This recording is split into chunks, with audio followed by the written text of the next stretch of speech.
Don't go home tonight. If my son hadn't whispered those 6 words into my ear, I wouldn't be telling this story. I would have been ashes by sunrise. It was almost 9 p.m. when I pulled up to departures at DFW International Airport. The place was exactly what you'd expect on a weekday night. Tail lights glowing red in long, impatient lines, rolling suitcases rattling across concrete, airport announcements bleeding through the glass like background noise you stop hearing after a while.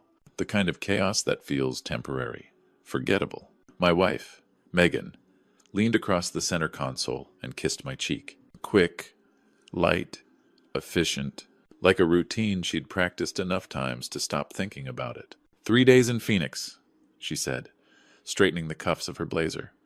Client dinners, early meetings. Don't let Noah stay up too late. Her voice was calm, professional, the same tone she used on conference calls. Our son, Noah, sat in the back seat in his booster, his small backpack hugged tight against his chest. He didn't wave, didn't smile, didn't say goodbye. He just stared at the automatic doors sliding open and closed like they were swallowing people whole. Megan opened the door, and the night air rushed in cold, metallic, sharp with jet fuel. She grabbed her carry-on, gave me that familiar smile people use in photos when they're tired of smiling, and disappeared into the crowd without looking back. I put the car in drive. That's when Noah grabbed my arm. Not a tap, not a tug, a grip. His fingers locked around my sleeve so hard I felt the tremble through my jacket. "Dad," he whispered. His voice was thin, fragile, like if he spoke any louder, it would break. "Don't go home tonight." I glanced at him in the rearview mirror. His face was pale under the dashboard glow. Eyes too wide, not kid wide, panic wide. I forced a small laugh. The kind parents use when they don't want to scare their kids. "What are you talking about, buddy?" He swallowed. Hard. "I know something about Mom," he said. "And you have to believe me. Not like last time." That last line hit me harder than I expected, because there had been a last time. A week earlier, Noah had told me Mom was talking to someone in the garage at night. I'd brushed it off, told him it was probably a neighbor on the phone, and walked him back to bed. 3 nights ago, he said, a car parked across the street and watched our house for a long time. I told him he'd been reading too many spooky comics and turned off the light. Kids imagine things. That's what adults tell themselves. But this time was different. He wasn't imagining. He was terrified. His grip tightened. "She said you weren't supposed to be there tonight." My stomach tightened. "What does that mean?"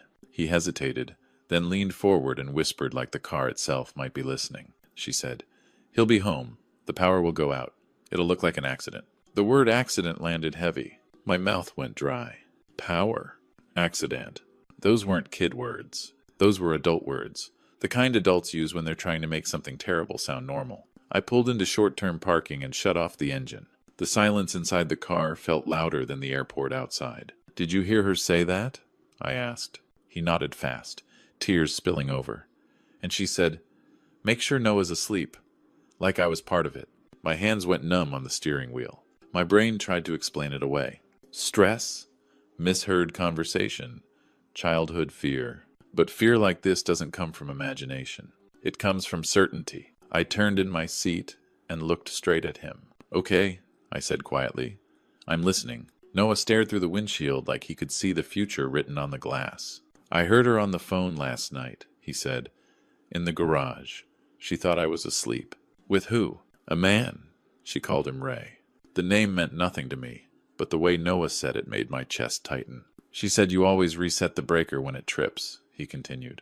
"That you go to the basement every time." A chill crawled up my spine. The electrical panel was in the basement, and he was right. I always went down there when the power cut out. I even joked about it, my dad's superpower. "She said you wouldn't suspect anything because you've been working so much," Noah whispered. That one hurt, because it was true. Long hours, late nights, always promising I'd make it up to them later. "And then," he said, voice barely audible. She said, "Noah's a complication." Something inside me cracked. A complication.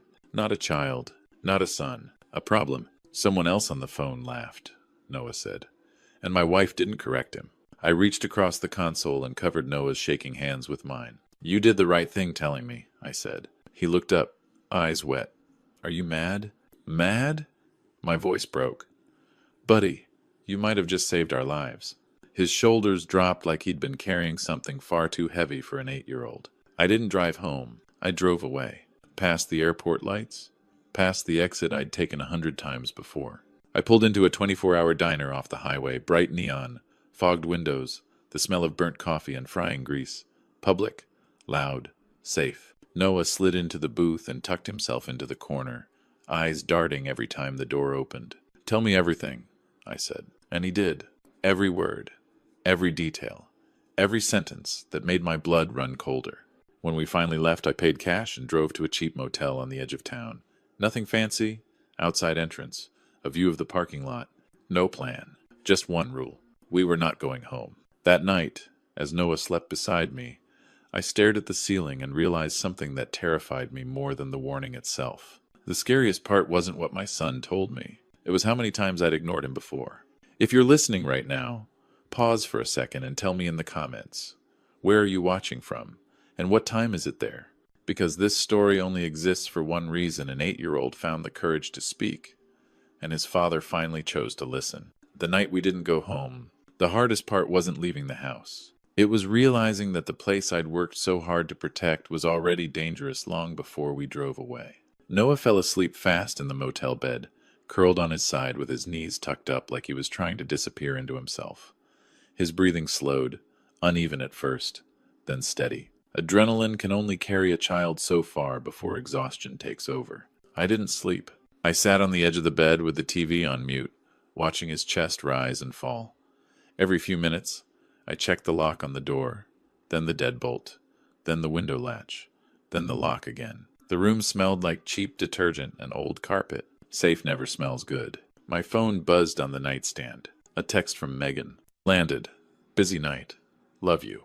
I stared at the screen longer than I should have. 3 words jumped out at me. Busy night. My instinct was to reply the way I always did. Love you too. Sleep well. Normal. Predictable. Comfortable. But normal was gone. I typed instead, glad you landed. Noah's asleep.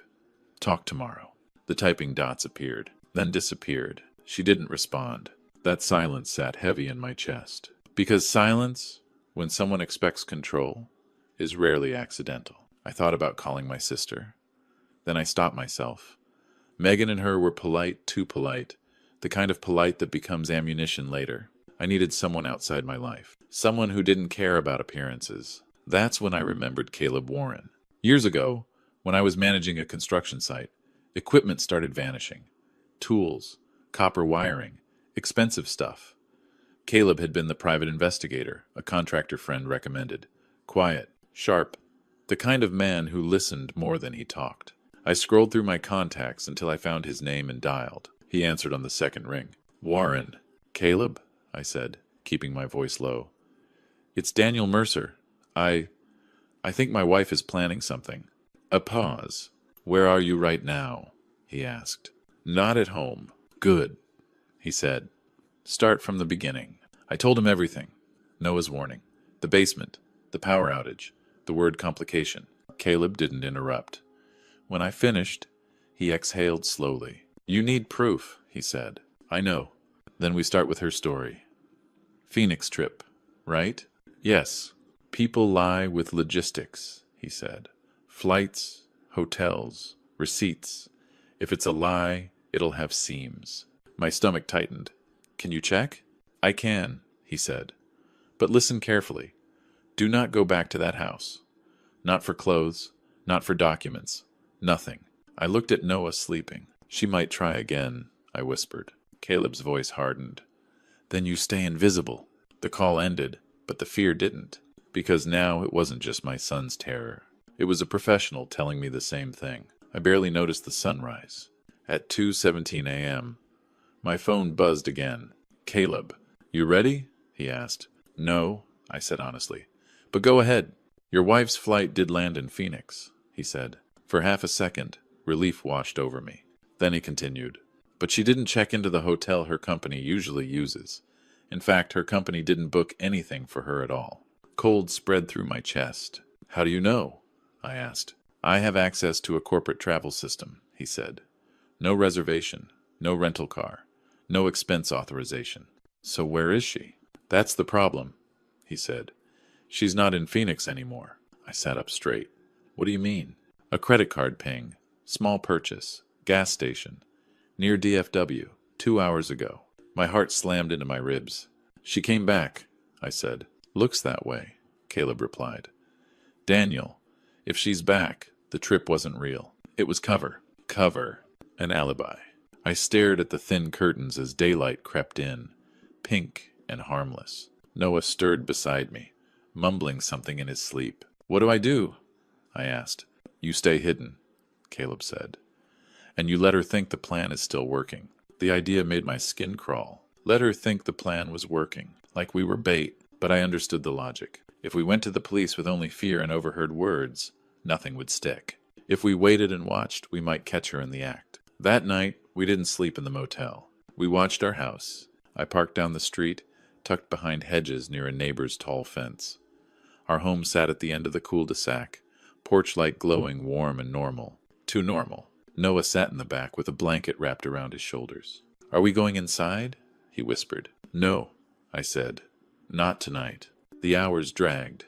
Every passing car made my pulse jump. At 11:48 p.m., a dark sedan rolled into the cul-de-sac with its headlights off. It stopped 2 houses down. 2 men got out. Hoodies. Gloves. Calm movements. Not teenagers. Not lost. Professionals. Noah's breath hitched. That's them. One man carried something long and narrow. The other scanned the street like he'd done this before. They walked up to our front porch. They didn't break a window. They didn't force the door. One of them pulled out a key and unlocked it. My vision blurred. How do they have a key? I whispered. Noah swallowed. Mom keeps a spare in the flower pot. The men went inside. A minute later, the porch light clicked off. Then the house went dark. Every light. Gone. My son's words echoed in my head. The power will go out. It'll look like an accident. A faint orange glow bloomed behind the basement window. Smoke followed. Noah grabbed my arm. Dad. I pulled him down into the seat. Flames climbed inside the house I'd poured years of work into, and the men walked out calmly, got into the sedan, and drove away. Sirens wailed in the distance. As fire trucks turned onto our street, one truth crushed everything else. If we'd gone home that night, we would have been trapped in that basement when the power died. She came back to check if we were dead. The fire trucks arrived fast. Too fast for coincidence? Neighbors poured out onto their porches in pajamas and slippers, hands covering mouths, phones already recording, the cul-de-sac filled with flashing red lights, and the sharp smell of smoke. I stayed hidden. I held Noah so tight his blanket slipped off his shoulders, and this time he didn't complain. He pressed his face into my chest, shaking silently. Then 20 minutes later, a rideshare rolled to a stop at the end of the street. The back door opened. Megan stepped out. Not in a blazer. Not in heels. She wore jeans and a hoodie, hair pulled back like she'd rushed, like she'd come straight from somewhere close. Not Phoenix. She ran toward the crowd, screaming my name. Daniel. Noah. The words were right. The tone was right. But her face looked wrong. She wasn't frantic. She wasn't broken. She looked like someone waiting for confirmation. The fire chief met her near the curb, gesturing toward the house. Megan nodded too fast, too controlled. When he spoke again, probably telling her they hadn't found anyone yet, her eyes flicked past him, scanning, searching, not for firefighters, for bodies. When she didn't see me, something crossed her face. Not relief, fear. The kind of fear that comes when a plan doesn't end the way it's supposed to. Noah whispered into my jacket. She's not sad. My throat tightened. I know. Her first instinct wasn't to call me. It was to control the story. Megan stepped away from the crowd and started typing furiously on her phone, pacing like someone handling a crisis, not mourning a loss. A minute later, my phone buzzed. Where are you? Answer me now. Not, are you okay? Not, is Noah safe? Where are you? I didn't respond. Instead, I opened Noah's old tablet, connected to a nearby guest Wi-Fi, something Caleb had once casually taught me, joking about not leaving footprints. I typed a message that would shake her. We're safe. Don't come looking. I watched from the shadows as her phone lit up. Her face drained of color. She spun in a slow circle, eyes wild, scanning the street again like a predator, realizing its prey escaped. That's when it hit me. She didn't come back to grieve. She came back to make sure we were dead. I didn't go back to the motel. I drove across town to another one, cheaper, darker, with a back stairwell and a parking lot I could see from the window. I paid cash, signed a fake name. Noah fell asleep with the TV murmuring cartoons at low volume, his body still twitching with leftover fear. I sat in a chair by the door, phone in my hand, waiting. When Caleb called, his voice was tight. "You saw it?" "Yes." "You didn't go inside?" "No." "Good," he said, "because that fire wasn't about the house. It was about you." I stared at the dark window. "And Noah." Caleb went quiet for a second. "Yeah," he said. "And that changes everything." "How do we prove it was her?" I asked. "We follow the money," he said. "And the lies. People who plan this kind of thing always leave paper trails. Always." The next morning, Caleb met me in a grocery store parking lot like we were in a bad crime movie. He handed me a thin folder. "Your wife has a storage unit," he said. My stomach dropped. "Why?" "Because secrets need a place to live," he replied. "She rented it 2 months ago." He paused. "And she listed you as the emergency contact." My skin crawled. "So I can access it?" He nodded. "If you're ready." I thought about the men unlocking my door, the power cutting out, the glow in the basement window. "I'm ready," I said. We drove to the storage facility together. The manager handed me the key with a polite smile. My hand shook so badly I nearly dropped it, because I knew whatever was behind that door was the truth. The truth wasn't hidden in a diary. It was hidden in boxes labeled like nothing mattered. Plastic bins, taped cardboard, a folding table, and on the table an envelope, my name typed neatly across the front. My chest locked. Caleb nodded once. "Open it." Inside were documents. A life insurance policy. My name, coverage, $2 million. Beneficiary, Megan Mercer. Then another, Noah, coverage, $500,000. Same beneficiary. My knees went weak. Caleb reached into another box and pulled out a small black device. "A breaker timer," he said. "Used to trip power at a scheduled time." The room tilted. Another box held a prepaid phone. Another had printed emails from a gambling website. And, at the bottom of one bin, a photo, our basement electrical panel, a red circle drawn around the breaker. I gagged, covering my mouth. Caleb's voice was low. "She built a trap. An 8-year-old overheard enough to save us. And now I had enough to destroy her. We let her think she won. Evidence feels powerful until you realize how easily it can be explained away." Caleb didn't sugarcoat it. "This is strong," he said, tapping the insurance documents spread across the motel table. "But a good lawyer can still argue coincidence, or claim you planted the evidence after the fire." My jaw tightened. "She tried to kill us." "I know," he said calmly. "That doesn't mean the court will see it the same way." I stared at the breaker timer lying between us like a dead insect. "So what do we need?" I asked. Caleb met my eyes. "We need her voice." A knot formed in my stomach. "Confessing?" "Yes," he said, in her own words. Clear. Unmistakable. I looked toward the bed where Noah sat coloring, headphones on, blissfully unaware of the conversation that would decide our future. "How?" I asked. Caleb leaned back. "We let her think she won." The words made my skin crawl. "She thinks you and Noah were supposed to die in that house," he continued. "When that didn't happen, she panicked. People make mistakes when panic meets greed." "You want me to talk to her," I said. "I want you to let her talk to you," he corrected. "We didn't go to the police first. We went to a lawyer." Her name was Monica Hayes, a former prosecutor who now specialized in criminal defense and victim advocacy. She didn't waste time on sympathy. She read the documents, studied the photos, listened to Caleb's summary. Her face hardened with every page. "This is attempted homicide," she said flatly. "And child endangerment." I swallowed. "She's Noah's mother." Monica looked up. "Then she should have acted like one." She made a few calls. Quiet ones. The kind that don't show up on phone logs you can easily access. By the end of the hour, a plan was in place. A public meeting. A controlled environment. A wire. Undercover officers. My role? Be the husband she thought she'd already beaten. Megan texted nonstop that afternoon. "Where are you? You're scaring me. This isn't funny anymore." I didn't answer. Then came the shift. "We need to talk. About insurance. About what happens next." That message told me everything. She wasn't worried about us. She was worried about money. Monica drafted a message from an official-looking number tied to the fire investigation. Mrs. Mercer, preliminary findings have concluded. We need to discuss insurance documentation and next steps. Please meet tomorrow at 10 a.m. at Sunrise Coffee. Megan replied in under 60 seconds. Yes, I'll be there. She didn't ask if her husband and son were alive. She asked about paperwork. That night, Noah sat on the edge of the bed, swinging his legs. Dad, he said quietly, are you going to see Mom? Yes. He went still. Is she going to lie? Probably, I said. He nodded, like he'd expected that answer. Don't let her. I knelt in front of him. I won't. Promise? The word felt heavy. I promise.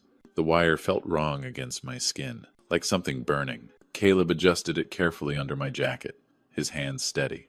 Don't push, he warned. Let her talk. People reveal themselves when they think they're safe, Monica added, and whatever she says, stay calm. The more emotional you get, the more she'll shut down. Calm. I was about to sit across from the woman I married and pretend I didn't know she tried to erase our child. Calm felt impossible. Sunrise Coffee smelled like roasted beans and cinnamon. Normal. Too normal. Megan walked in at 10:03 a.m. Sunglasses on, designer purse over her shoulder like she was stepping into a meeting, not the aftermath of a fire. Then she saw me. Her body froze. The sunglasses came off slowly. Daniel? She whispered. Not relief. Not joy. Shock. I stayed seated. Sit. She hesitated, then slid into the chair, eyes darting around the room, calculating exits. You're alive, she said softly. The words landed wrong, like disappointment. No thanks to you, I replied. Her face shifted instantly, eyes wet, voice trembling. What are you talking about? The fire, I thought I'd been terrified. Stop, I said quietly. I slid the insurance papers across the table. Then the photo of the basement panel. Then the breaker timer. Her eyes went flat. Not confused. Caught. Who is Ray? I asked. She laughed once, sharp and humorless. You're insane. Why the basement? I pressed. Why the power outage? Why Noah? Her jaw clenched. Then she snapped. You were never home. The first crack. The first truth. You were a ghost, she continued, voice lowering. A paycheck with a heartbeat. And Noah? I asked. Her eyes didn't soften. Noah is a tether, she said. A complication. The same word. Exactly the same. My hands clenched under the table. You planned to kill him, I said. She leaned back, crossing her arms. I planned to start over. The cafe felt colder. Why? I whispered. She didn't hesitate. Money, she said. And freedom. And in that moment, I realized something terrifying. She wasn't confessing because she felt guilty. She was confessing because she finally felt free. She confessed because she thought it was over. Fear makes your hands shake. Rage makes them steady. I felt both as Megan kept talking, her voice low and calm, like she was finally saying things she'd rehearsed in her head for months. You don't understand, she said. I was trapped. Every day felt smaller. Every year felt heavier. I stared at her. So you decided to erase us? She shrugged. Not dramatically, not emotionally, just matter of fact. Ray said the breaker would trip at 1:15, she continued, stirring her coffee she hadn't touched. You always rush down there. Always. Like some kind of hero. My jaw tightened. And while you were in the basement, she said, the fire would start. Quiet at first. Electrical. Plausible. By the time anyone noticed, she stopped, as if realizing she didn't need to finish the sentence. My vision blurred. And Noah? She didn't look away. He'd be asleep. The room tilted. You drugged him? I whispered. She didn't deny it. She only said, it was kinder that way. Something inside my chest cracked open. This wasn't a woman unraveling. This was a woman explaining a business plan. You're talking about him like he's an object, I said. Her mouth tightened. After a while, that's what he became. I could hear my pulse in my ears. You plan to kill your own child, I said, louder now. She leaned forward. I plan to start over. The words landed like glass. Say it clearly, I said. Say what you planned. Her eyes flashed with anger. Fine. You want it clear? She lowered her voice. I paid someone to stage a power outage, so you'd go to the basement. I arranged the fire so it would look like an electrical accident. And yes, Noah was part of it. He couldn't stay. The cafe seemed to freeze. Even the espresso machine behind the counter hissed softer, like the room itself was listening. Megan blinked when she noticed something odd. My expression. I wasn't angry anymore. I was calm, almost relieved. "Why are you smiling?" she asked. I stood slowly, letting the chair scrape loud against the floor. I opened my jacket just enough for her to see it. The wire. Her face drained of color so fast it was almost impressive. Her mouth opened, closed. "No," she whispered. "No, no." A man stepped out from behind the counter. Badge visible. "Ma'am," he said evenly. "We got it." She didn't scream because she was sorry. She screamed because she lost. Megan jumped to her feet, knocking the chair back. "You set me up," she shouted, eyes wild. "You ruined everything." 2 undercover officers blocked the door before she could take a step. She spun toward me, hatred burning through every feature. "You don't understand what you took from me." "You took him first," I said, my voice breaking. "You tried to erase our son." The detective moved in, cuffs already out. As they locked around her wrists, she fought not like a grieving mother, not like someone desperate for forgiveness, but like someone furious her plan didn't work. "I was going to be free," she screamed. "Free." They read her rights as she thrashed. And through all of it, she never said Noah's name. Not once. Not in regret. Not in anger. Not even in blame. Like he'd never mattered at all. I didn't feel victory. I felt empty. I sat back down as officers escorted her out, the bell over the cafe door chiming softly as if nothing extraordinary had just happened. The detective approached me. "You did good," he said. I nodded, but my hands were shaking now, because the adrenaline was gone, and all that was left was the truth. The woman I married didn't lose control. She made choices, calculated ones. That night, I went back to the motel. Noah was sitting on the bed, knees pulled up, waiting. He looked up the moment I walked in. "Did she lie?" he asked. I sat beside him and pulled him into my arms. "No," I said. "She told the truth." He was quiet for a long time. Then he whispered, "So, it wasn't my fault?" My chest collapsed inward. "No," I said firmly. "Never. Not even a little." He nodded slowly, like he was trying to file that truth somewhere safe. I held him until he fell asleep. And for the first time since the airport, I cried. If you're still here with me, tell me in the comments where you're watching from and what time it is there. Because this is the moment justice shows up not perfectly, not gently, but real. And I want to know who stayed to the edge of it. The fire didn't just take my house. It took my ability to trust the word home. The case moved faster than I expected once Megan's confession was logged. Her words calm, detailed, recorded left very little room for interpretation. Ray was arrested within days. He wasn't a criminal mastermind, just a man who sold solutions to desperate people and called it a business. Megan's lawyer tried to soften the story. Stress, depression, a breakdown. But stress doesn't buy breaker timers. Depression doesn't take out insurance policies on a child. And breakdowns don't calmly describe how a fire will spread in a basement. She pled guilty. There was no dramatic trial. No shocking last-minute twist. Just paperwork. Just consequences. Noah and I never went back to that house. The lot was sold once the investigation ended. I didn't want the walls. I didn't want the memories. I didn't want to explain to my son why his bedroom smelled like smoke and betrayal. We moved into a small rental on the other side of town. Bright windows. No basement. No breaker panel hidden below our feet. The first night there, Noah walked through every room twice. "Dad," he asked, "where do you fix the power if it goes out?" I swallowed. "There isn't one place," I said, "and we won't go looking alone." He nodded, satisfied. Small victories matter more than people realize. Therapy became part of our routine. For him, for me. Some nights Noah still wakes up crying, his voice thin and shaking in the dark. "Dad?" he asks, almost every time. "Mom didn't love me. Did she?" That question never gets easier. And I don't lie to him. I sit on the edge of his bed and say the only truth that doesn't poison his future. Some people lose themselves. They stop seeing clearly. But that was never because of you. You didn't do anything wrong. You were always worthy of love. Always. He listens carefully, like he's deciding whether to believe me. Then he nods. And eventually, he sleeps. People ask me if I hate her. I don't. Hate keeps you tied to the person who hurt you. I don't forgive her either. Forgiveness is a gift, not an obligation. What I feel is something quieter. Resolve. The resolve to listen. The resolve to protect. The resolve to never dismiss fear just because it comes from a small voice. Because the truth is, this story didn't start with a fire. It started with a whisper.